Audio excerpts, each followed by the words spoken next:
The word church comes from the original language. In Greek, it means ecclesia, which is actually an assembly. Somebody say an assembly. So that means you are not a church unless you're an assembly. Let me say that again. The idea that we don't go to a church, we are a church, is actually not scriptural. Scripturally speaking, theologically and historically speaking, the church is when we gather. It's not when we scatter. Now, are you still part of the body when you are outside of the gathering? Yes, you are. But theologically and scripturally, you're only a church when you are an assembly, not when you are separated. For example, it's like a car.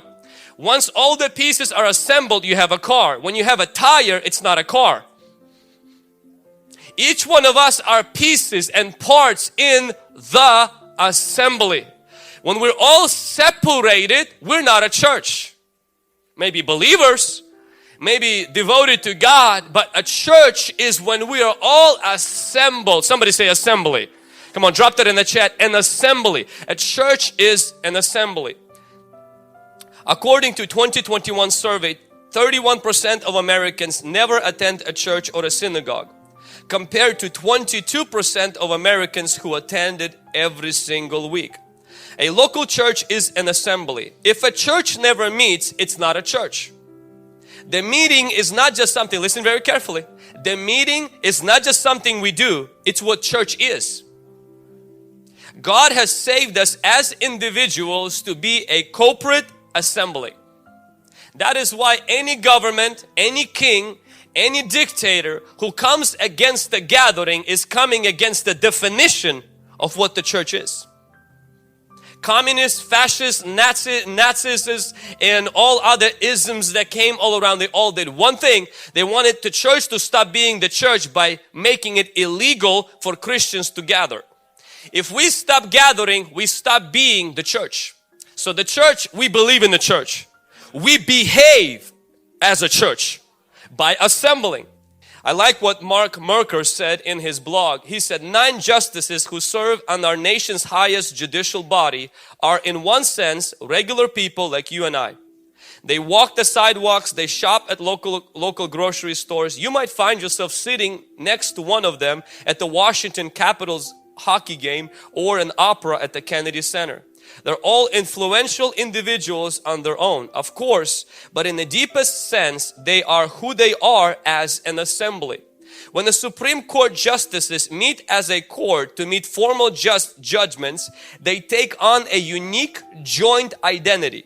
Together, they wield an authority far greater than the sum of their parts. Thus, lawyers introduce their remarks not by saying, "May it please the justices," but instead, "May it please the court," singular. The Supreme Court is a corporate institution, one that depends on its 9 members convening in space and time. In a similar way, God has designated the local church as a people who meet. It does not work any other way. I want to completely shatter the concept. I am a church who does not gather as a church. It's not scriptural. I know it sounds cool on Instagram. I know you can get really a lot of likes on Pinterest. It's just not scriptural. God says in His Word that we should attend the church regularly. In Hebrews 10:25, not to give up meeting together. Worshiping Jesus together is a powerful experience. Jesus says, "Where 2 or 3 are gathered in my name, there I am among them." Matthew 18:20. Paul is writing to churches to regularly gather together. He would use phrase like, when you come together as a church. When the whole church comes together, 1 Corinthians 11:18 and 1 Corinthians 14:23. Paul is also giving specific instructions on what believers should do in the church. He says, for example, don't speak in tongues in a microphone because people won't understand.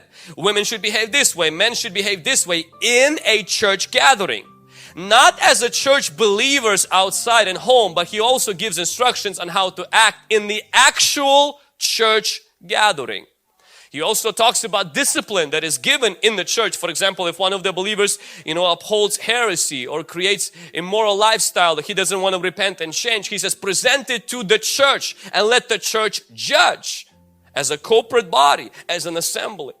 So the view of the church in the New Testament is it's a gathering, it's an assembly, not I'm an individual, I don't care about organized religion, I just serve God, listen to podcasts, read my favorite books, and me and God are cool, I just hate church. If you have that approach, you are deceived and you're lost. I'm not saying you're not going to heaven, I'm saying you're confused and you're not scripturally sound. You may say, well, you're a pastor, of course you're going to sell the church. No, I'm a Christian who loves Jesus and Jesus died for the church and I'm going to advocate for the church. Come on somebody.